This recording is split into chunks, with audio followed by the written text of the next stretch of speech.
What has occurred over the past nearly 4 years at the southwest border has led to a crisis that every member of this country should be made aware.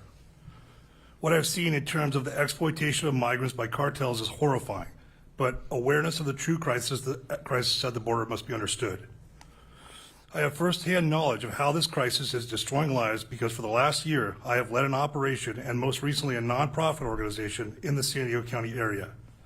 San Diego County has become ground zero for the unmitigated incursion into the United States by undocumented migrants being smuggled here by cartels.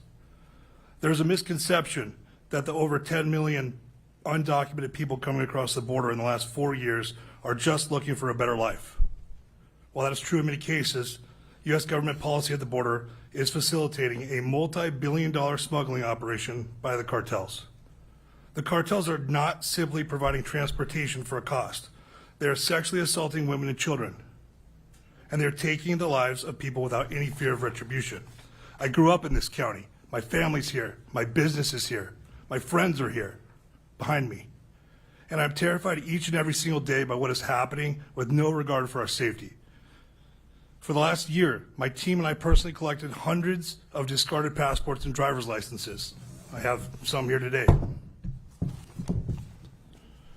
From individuals all over the world. Most of these IDs I find are crudely destroyed, lit on fire, ripped apart, or folded and buried.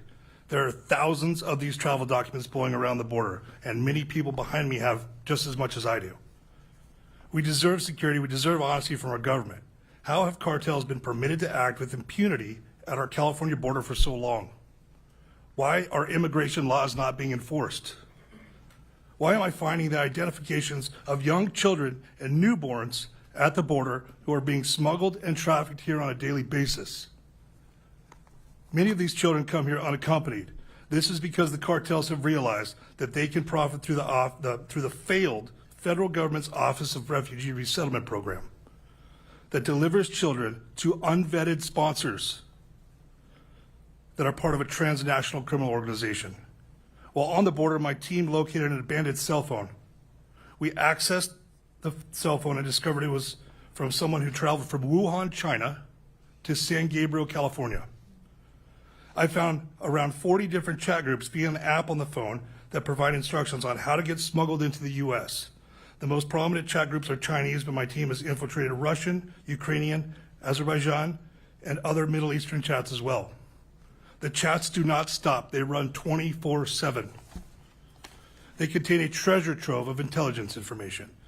This research has led to chats that are associated with a sophisticated network of CCP operatives working in our country. In addition to coordinates to infiltrate the border, I've discovered detailed information on our country's nuclear posture.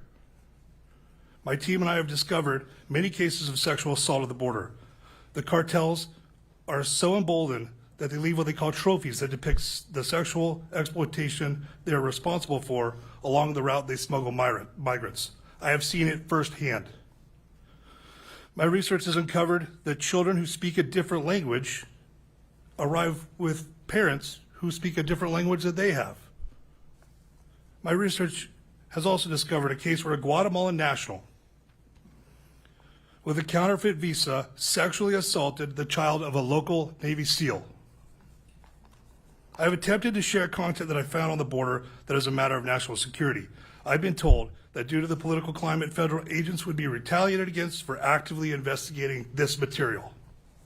Again, this is a bipartisan issue. I was told by people a lot smarter than myself to stick to the script, but on my drive here today, I realized that if I stuck to the script, I wouldn't be here. So I'm very confused at things like the DNA program where they would check the DNA of the child and compare it to that of the adult they were with. We're not doing that anymore.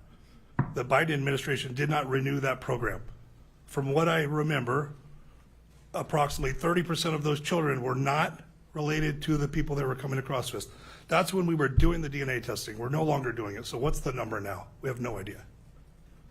The people behind me deserve an answer as to why that program was not reinstated. Tim Tebow sat up here and explained that 20,000 kids were missing.